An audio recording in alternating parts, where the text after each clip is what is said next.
It's Wednesday. It's Mark Pyers. And it's Real Talk. I was walking down the road today, looking for another way to ease my mind and help my living. It's Real Talk. It's the daily variety show, Mark Pyers Real Talk.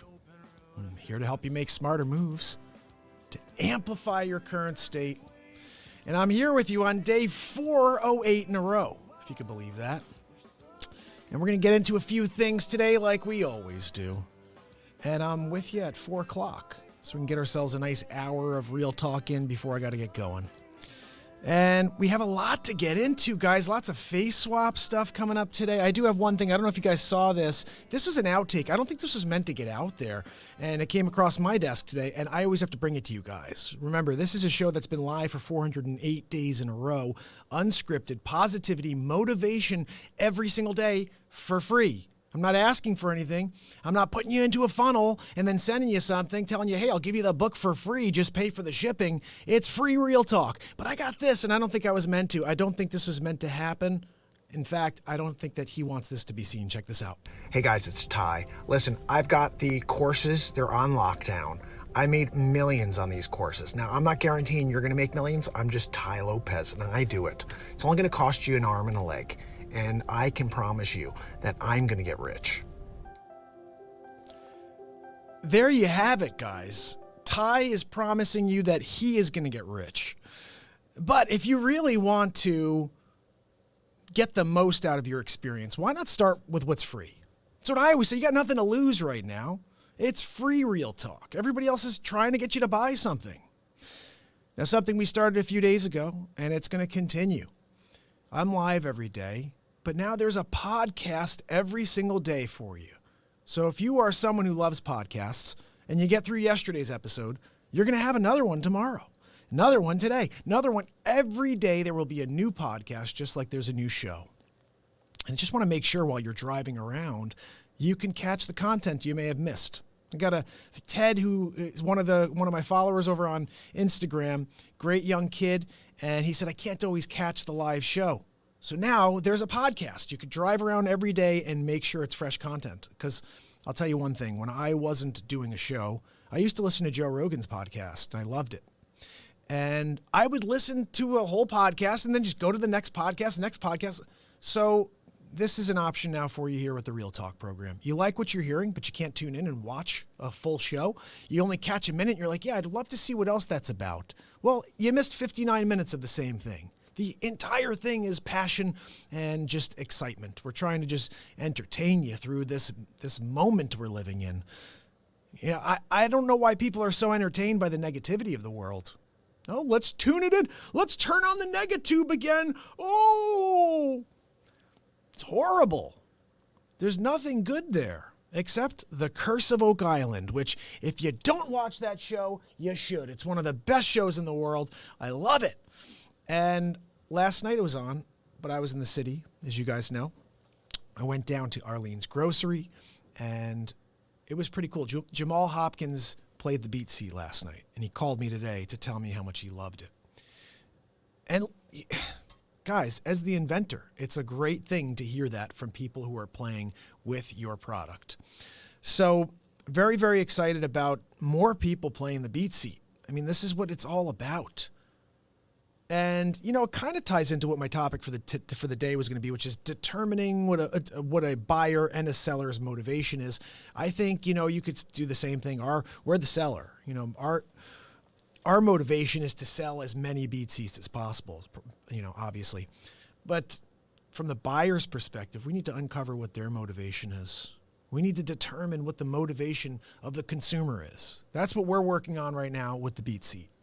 But for my real estate business, which is what this topic was intending to be about, how do you determine how motivated a seller is? How do you determine how motivated your buyers are? I think it starts with asking certain questions when you're with them to try to pinpoint exactly when they want to get in there or they want to get out of there. Most of us are so excited just to get that listing. Ooh, yep, can't wait to go and start marketing this. And we don't know how motivated that seller truly is. And sometimes you'll be able to tell by the way they price their houses. Because some people are just like, well, my house is worth. And then you have other people who basically explain their motivation from the top. Look, I want to be out of here. I want to be out of here in like as quick as possible. What are my numbers? Where do I have to price this thing to get out of here in 30 days, 60 days? And I got to get out of here by the end of the school year. You need to figure out exactly when your clients want to get in and get out.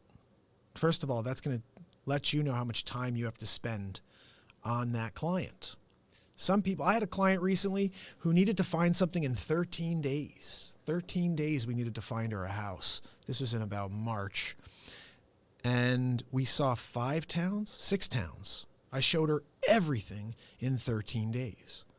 And we found it, but it took the full 13 days. We saw everything. We saw it all. Some things we saw twice just to see if it felt right. And my client was extremely motivated. So I knew it's going to require most of my time. Most of my 13 days were with that client. I didn't have that many other clients I could work with because I was focused on that one. This is part of the reason why I started the Real Talk team. I was working with her during that period of time when I was still a solo real estate agent. I didn't have the Real Talk team yet. And now, again, my perspective going forward is we have started something pretty exciting here. It's a daily talk show. We're going to continue to inspire, but also inform everyone who's watching. If you have any real estate questions, shoot them into the program and I will answer anything you have on your mind. Are you a buyer? Are you a seller? And there's questions that you're like, hey, because listen, you do this every 5 to 7, every 10 years. You're not buying real estate on a daily basis. So you may have some questions just kind of rolling around. Hey, what is it like? How much does it cost? What are the commission rates when you're selling your house? Whatever you have questions about, I'm happy to answer for you. Because that's what this show is about. It's basically just transparency. You know, when Brock was joining the Real Talk team a few months back, he said that, I really want to know more about the business. I think there's a lot of shade out there on the Zillows of the world, and I don't know what the process is. And so I really think part of Real Talk is we get into what happens in a transaction, how people act within. How are buyers treating it, sellers? JT, my friend JT just liked my newest post, which you guys haven't seen this yet. You know about Face. I told you about Face. You just don't know who he is yet. And when I create some of these face swaps, they start over there. They're for that program first because that part of the world needs to be brought into the Real Talk world. I'll tell you, it's kind of crazy, guys. I dropped that Ty Lopez quote on my Real Talk page a couple hours ago, and I got 40 or 50 people looked at it. I put this thing it's an Elon Musk. I got an Elon Musk versus Mark Zuckerberg thing coming up. All right. Basically, Elon Musk, you know what? Maybe we'll just get to this now. Should I get to this now? I'm going to tease this a little. So Mark Zuckerberg and Elon Musk are getting into a bit of a fight in this latest face swap that I'm going to share with you. And the bottom line is this. Elon Musk called out Zuck. He was like, #delete Facebook. Big stuff coming from the Tesla man. So listen, I'll play it for you because there are some people on. This is what we're talking about. I put this up on the Face show, and there's been 400, 500 views in like 2 hours. Insane. And I don't have any. I have 100 followers over there. 2,000 plus followers of Real Talk, 40 or 50 in 2 hours. 3, 4, 500 views of this in like the same amount of time with 100 followers. Why? Because comedy plays different than motivation and positivity. Check this out. Is that not working? Oh, come on. What are you doing to me here? All right. Hold on a second. What is going on with that? It's supposed to play. Elon. There we go. It's Mark Zuckerberg. Hi, Mark Zuckerberg. What is this you're saying about Facebook? It's crap. It's absolute crap. What have you created besides everything? You didn't create a social media network. I'm thinking about making Tesla Book.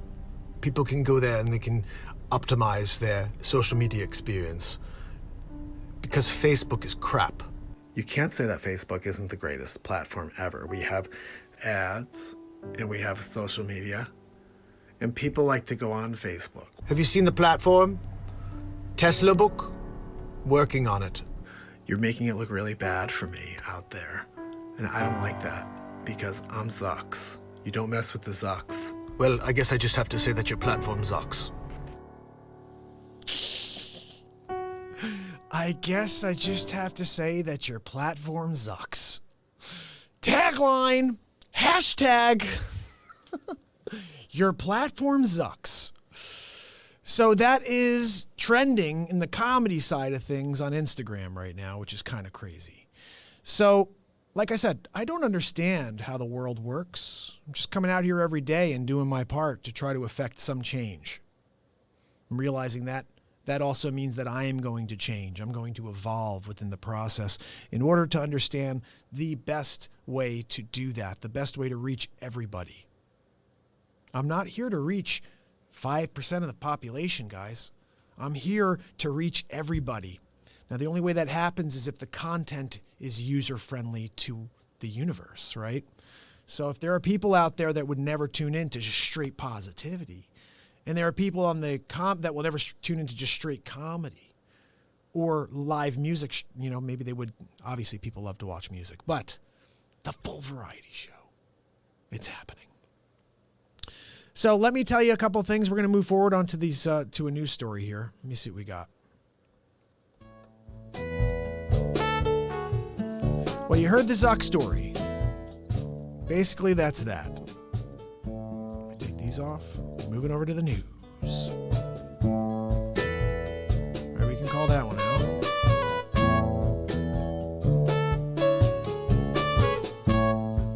All right, this one is a pretty big deal, guys. I don't know if you saw this yet. Let me try to see if I can interact with this because these should be higher up.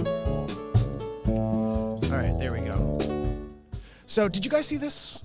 I don't have an iPhone 11, but if you do, you may want to bring it back to Apple. I don't even know if you can do that, but your iPhone 11 Pro emits twice the amount of radiation for safe use. That is scary. Let's see what this says right here. RF Exposure Lab in San Marcos, California, found that the iPhone 11 Pro emits over twice the FCC's legal safety limit for radio frequency radiation from a cell phone.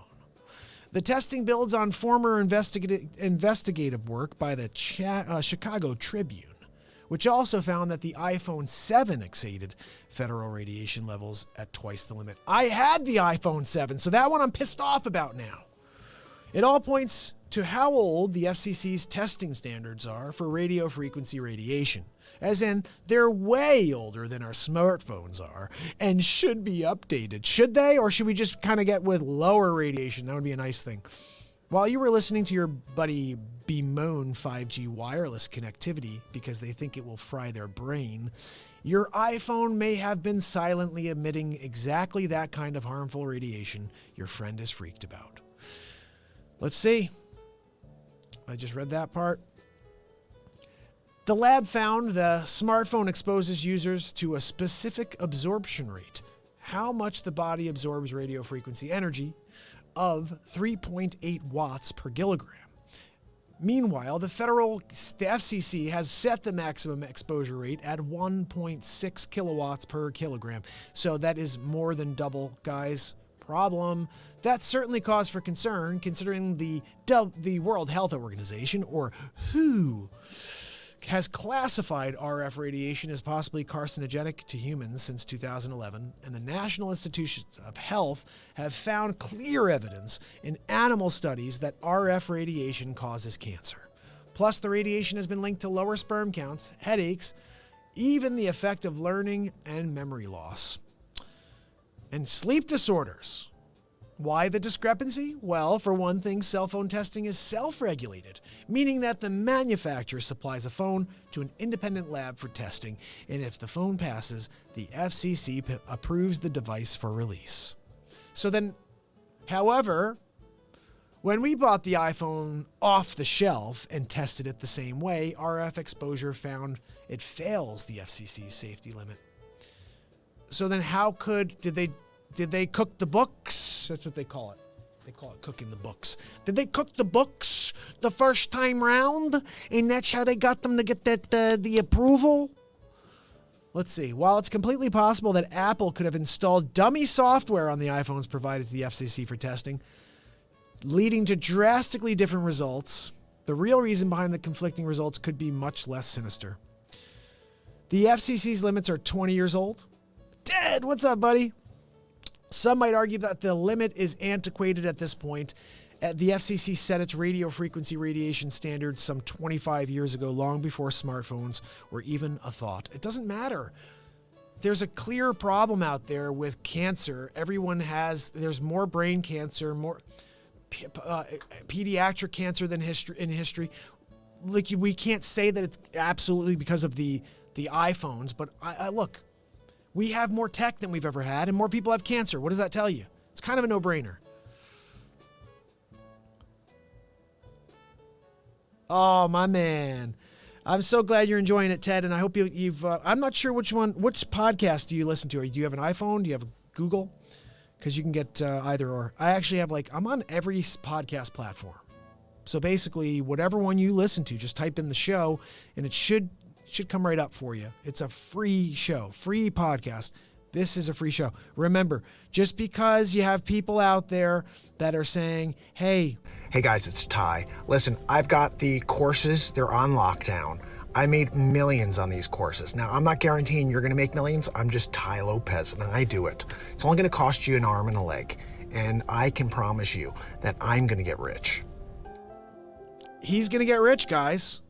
So, basically, this is what's going on out there, guys. It's crazy. It's a crazy world. But I'm worried about this radiation stuff because there's twice as much as the safe use limit, which was 1 point whatever, and we're already on a crazy high as far as cancer. So I don't want to hear it anymore. Like, oh, maybe they should change the standards and double it. Why? And double the cancer rate that we already have, which is already elevated to the highest in history? How does that make any sense? And the problem is we all need it. I'm filming my screen right now with my phone. I'm making phone calls from my phone. I'm doing face swaps on my phone. We need it. It's the most addictive thing that's been introduced in our lives in the last 50 years. We're all addicted.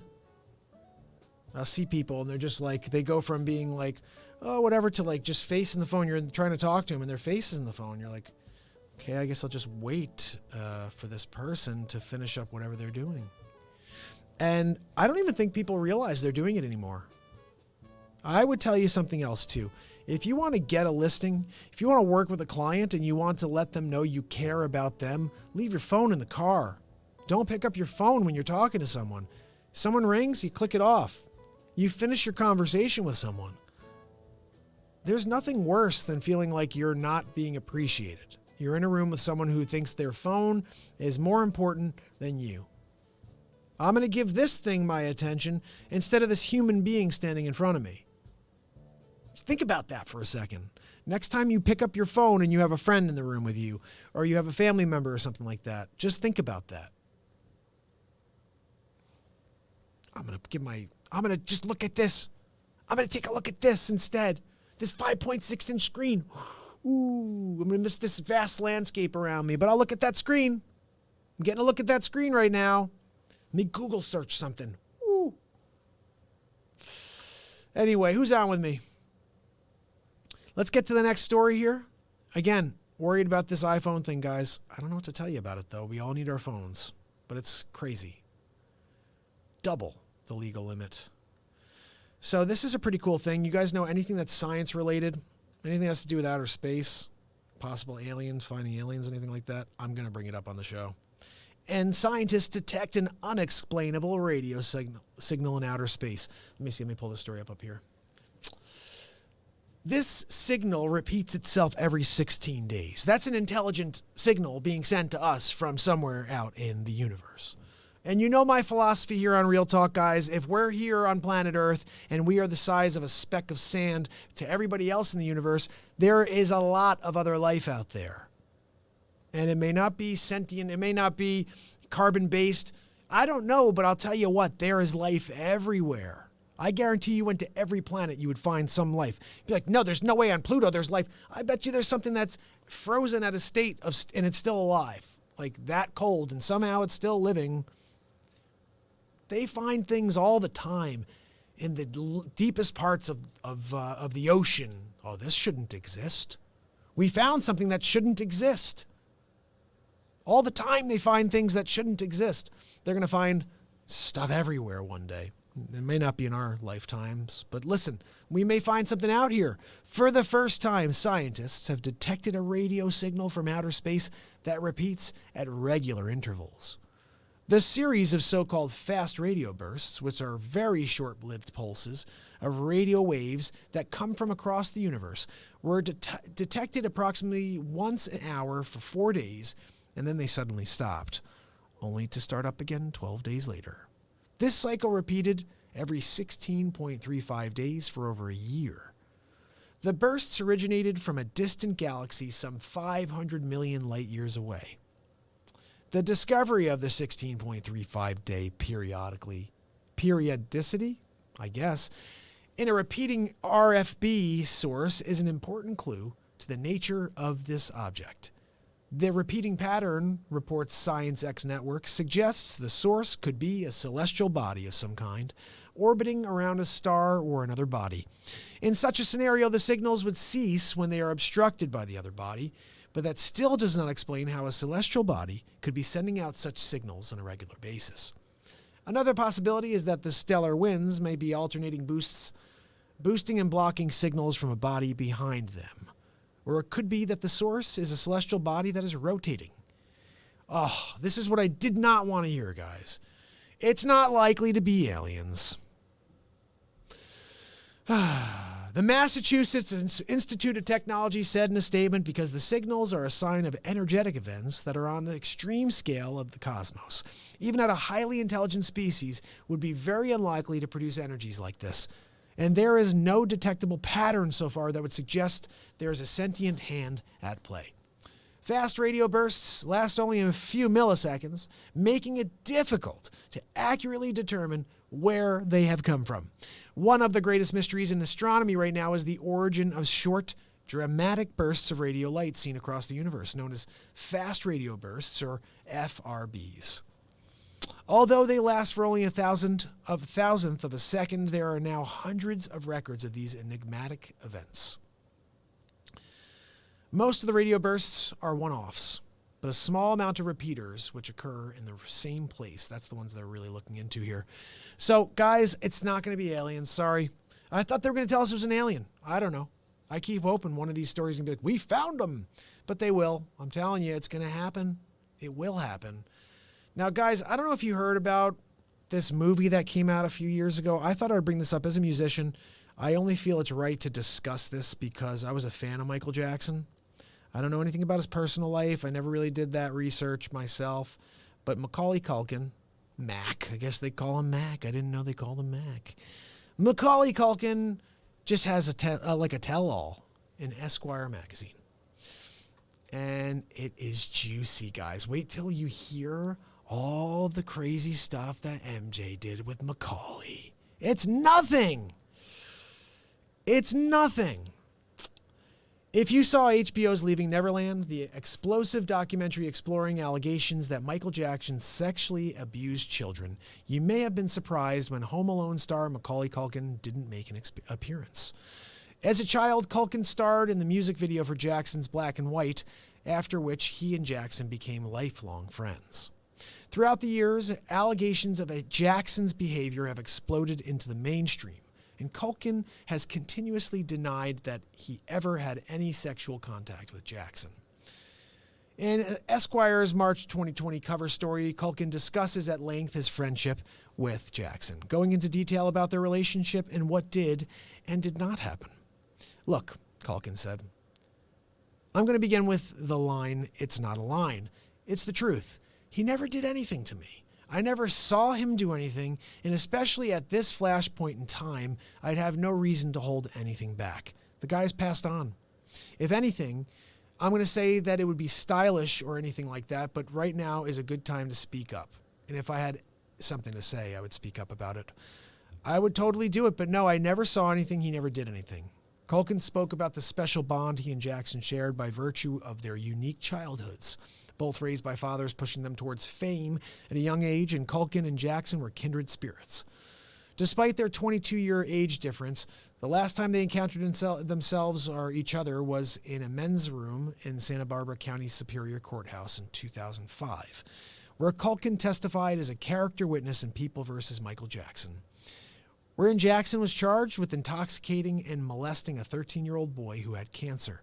Jackson was later acquitted. "We better not talk," Jackson said, according to Culkin. "I don't want to influence your decision." The two embraced before returning to court. It was the last time Culkin would see Jackson before he passed in 2009. Though Jackson has been dead for over a decade, Leaving Neverland has introduced new aftershocks into Culkin's life. He spoke about the memorable celebrity encounter that occurred not long after the documentary's release. Basically, I guess he ran into James Franco on the plane, and they just had a little encounter. But anyway, nothing happened. I'm glad to tell that story because I don't know. I just think, Michael Jackson was a phenomenal performer. You can't tie in someone's personal life to their talent. He was a stage performer. He was a great performer. I don't know what he did in his personal life, but I would say that Macaulay Culkin. Elon, it's Mark Zuckerberg. Hi, Mark Zuckerberg.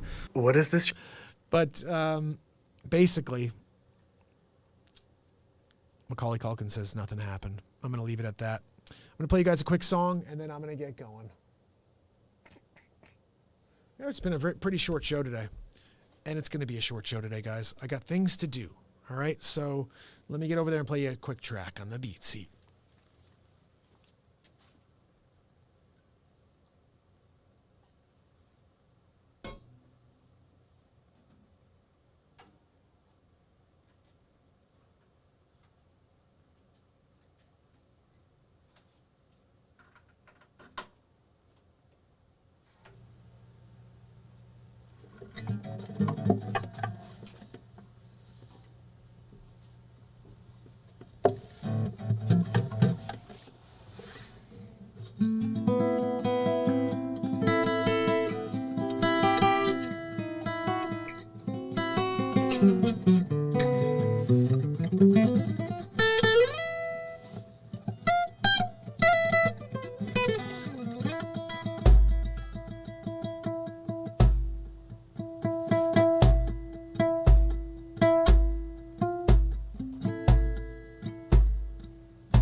Just way off, guys.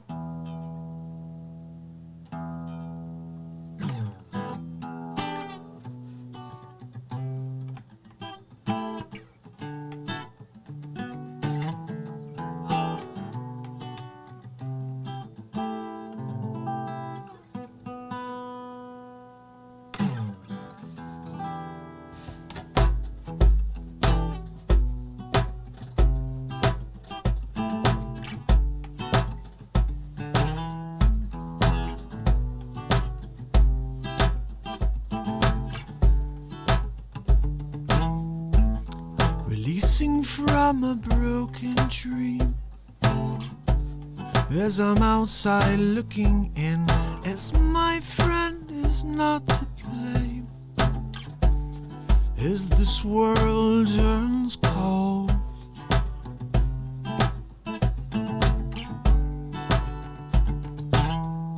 Desiring some clarity as I'm outside looking in, and my friend is not to blame as this world turns cold.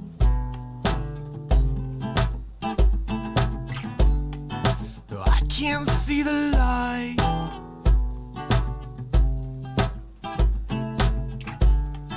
The darkness settles in.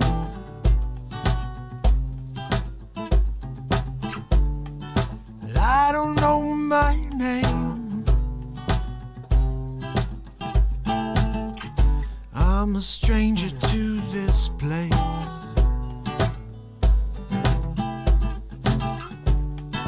I can't see the light. I'm a stranger to this place.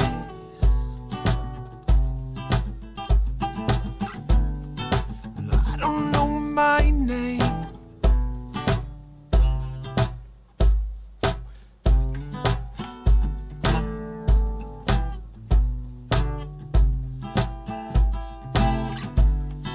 I can't see the light.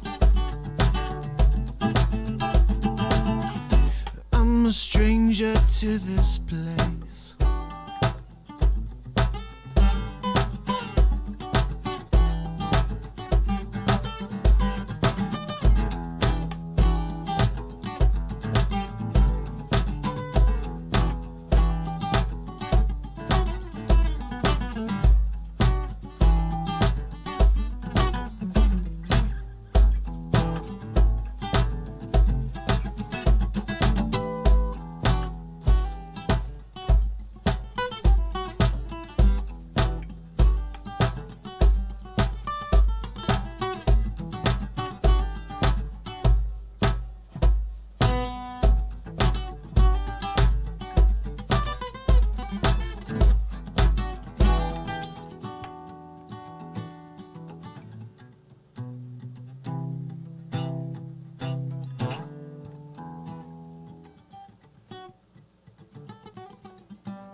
So I had the tuner on the whole time. I could have just tuned it. Bonehead. Now it's off.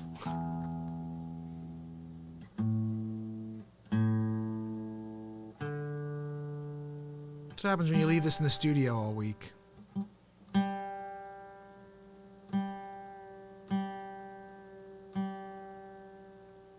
Really? I hate relying on this stupid tuner too. It's stupid by ear, but not.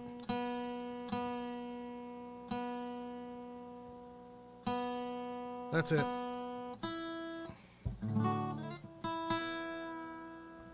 That's gotta be it, guys. It's decent. It's not great. You gotta change the strings again. All right, so that was gonna be Can You Relate? I couldn't finish it, but it was gonna be.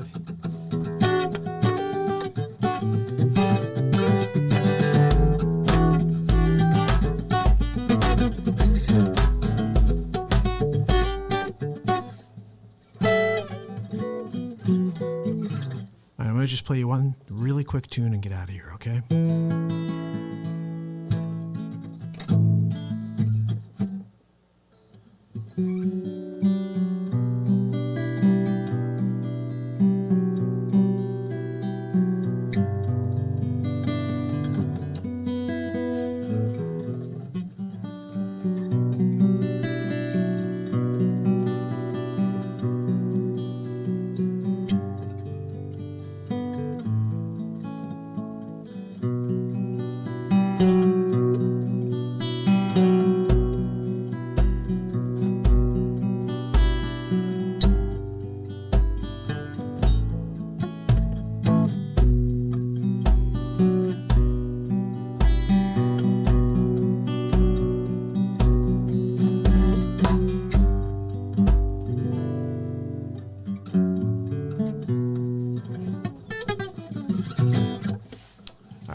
At some point.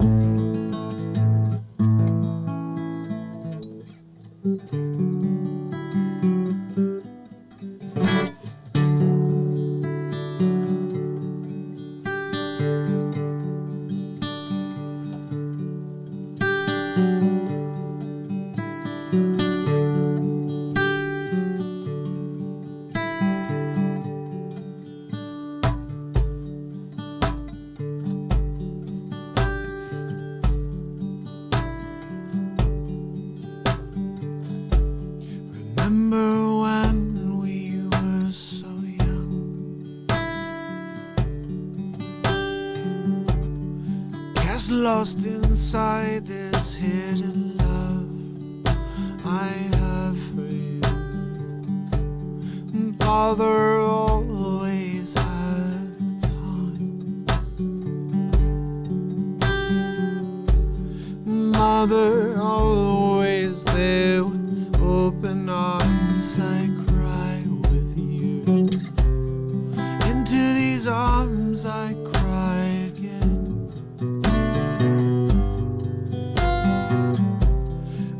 I'll find my own escape.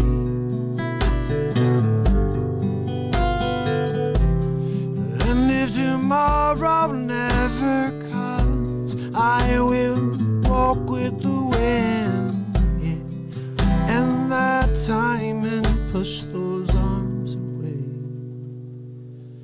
away from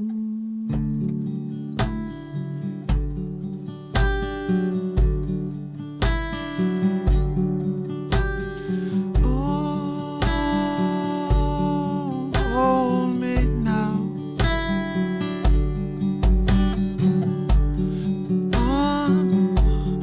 Feel my everything as we rattle it on, on, on, on, on, and on. Maybe tomorrow,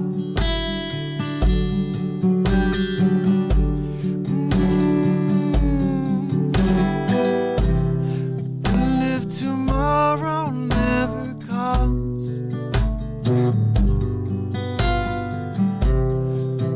I'll find my own escape. And if tomorrow never comes, I'll walk with the wind, yeah, and that time, push those arms away, away from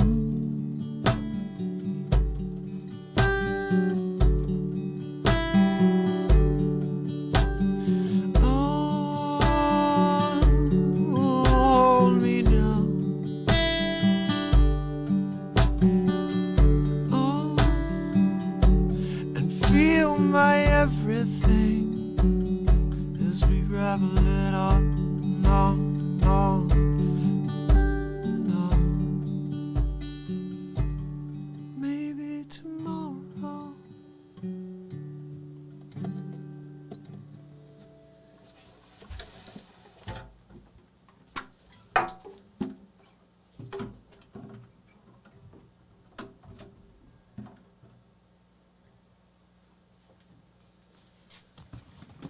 That's it for today, guys. Just a little music for you on the way out. Michael, how are you, my friend? So glad to see you. You rock. And I just had to play a little mellow song for you at the end of Real Talk for the day. And I am very much looking forward to tomorrow's episode, day 409. Don't forget, we're close to day 410. And if you need any real estate assistance, just shoot a message into the show. I will take care of you, or I'll find you someone across this country. You're looking for a place in St. Louis? I could help you. The Real Talk team. Literally, let me do the work. Just find one more person for you to interview. And if you're looking in Connecticut or New York, you know who to reach out to. I'm here for you, okay? Listen, I will see you guys later. I'm going to get going. Day 408 in a row. Complete. Until tomorrow. New podcast coming as well for tomorrow. Not today's show. But I will see you tomorrow. It's Mark Pyers.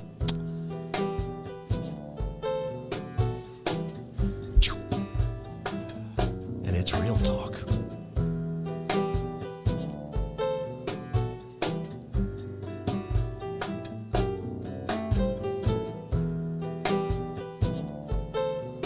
Till tomorrow.